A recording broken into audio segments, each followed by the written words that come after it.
अस्सलाम वालेकुम जी। मैं तुहाडा अपना सलीम सिपरा जो पंजाबी चैनल तो हाज़िर हाँ।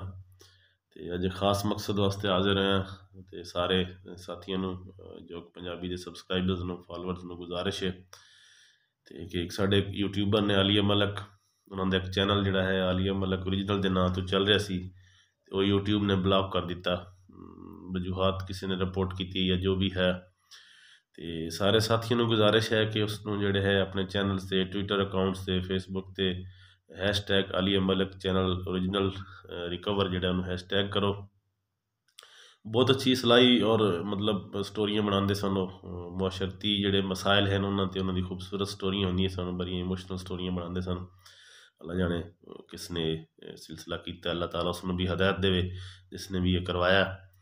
तो दूसरा पहलू है भी उस चैनल नाल उन्हों की ज़ात के नाल बहुत सारे खानदान जोड़े शायद 8-10-15 के करीब फैमिलीज़ जड़ियाँ ने उस चैनल तो चल रही सन, जी उन्होंने रोज़गार है, उन्होंने जोड़ा मुआशी सिलसिला है वो उस चैनल की वजह तो चल रहा सी। और जिसने भी ये हरकत की या उसने की है, उसने मेहरबानी की, उन्हें सिर्फ उन्होंने ज्यादती नहीं की सगों उन्होंने मतलब 10-15 खानदाना की रोज़ी जी है वो डिस्टर्ब की है।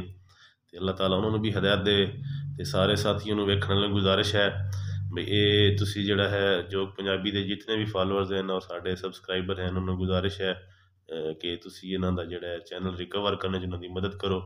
उन्होंने यूट्यूब के ट्विटर अकाउंट से, फेसबुक अकाउंट से तो उन्होंने तुसी मतलब hashtag Alia Malak original recover का हैशटैग दो। तो बहुत शुक्रिया।